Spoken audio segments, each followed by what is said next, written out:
اور زبر ہے نا بغیر کھینچے پڑھیں گے. فَأَمَّا الَّذِينَ نون کا حرف توجیہ کی طرح ہی ادا کرنا ہے.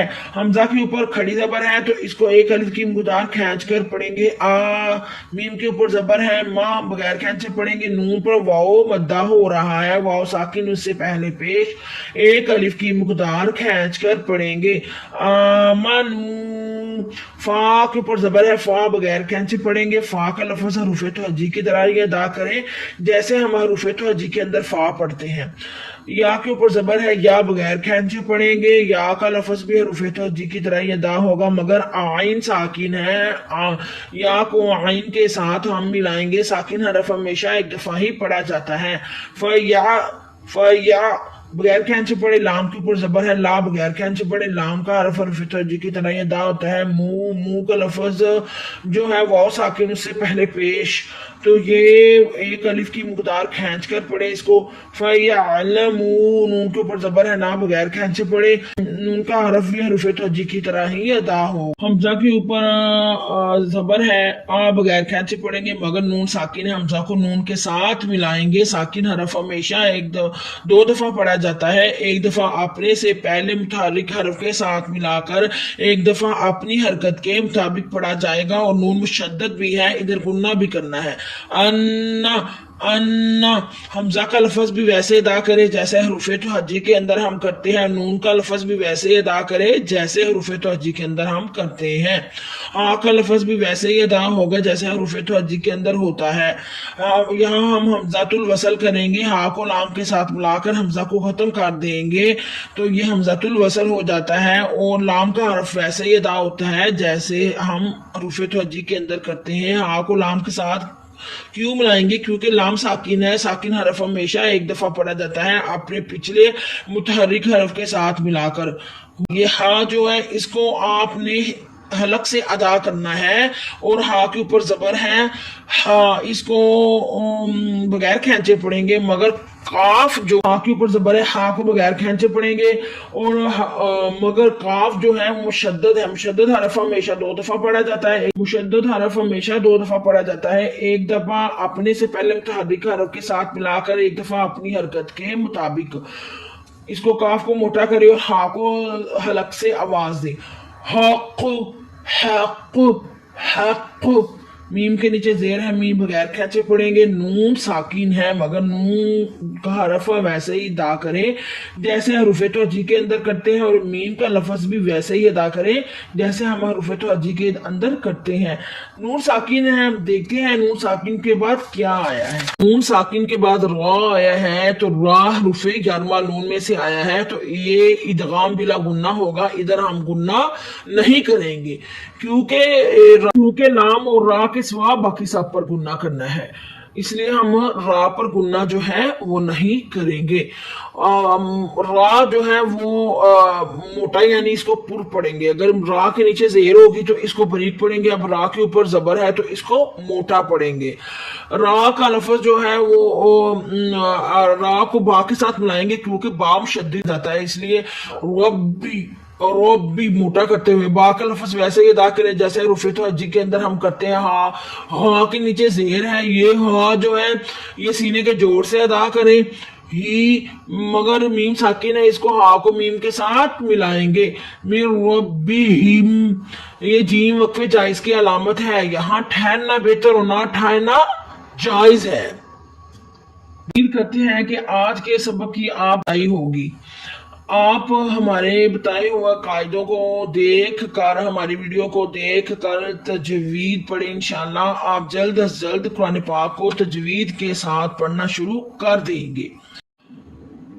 ہم نے یہ چینل اور یہ ویڈیو صدقہ جاریہ کے طور پر شروع کیا ہے سارا کچھ, اور آپ بھی ثواب کی نیت سے زیادہ ویڈیو کو شیئر کیا کریں. اور اللہ مجھے حق کہنے کی اور آپ کو حق سننے کی توفیق عطا فرمائے.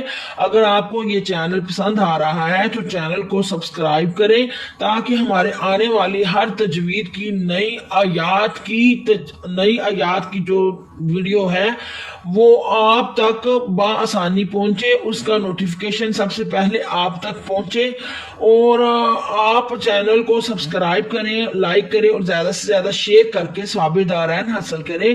اللہ مجھے حق کہنے کی اور آپ کو حق سننے کی توفیق عطا فرمائے۔ سبحان ربک رب العزت عما یصفون وسلام علی المرسلین والحمد للہ رب العالمین۔ بہت شکریہ، خدا حافظ۔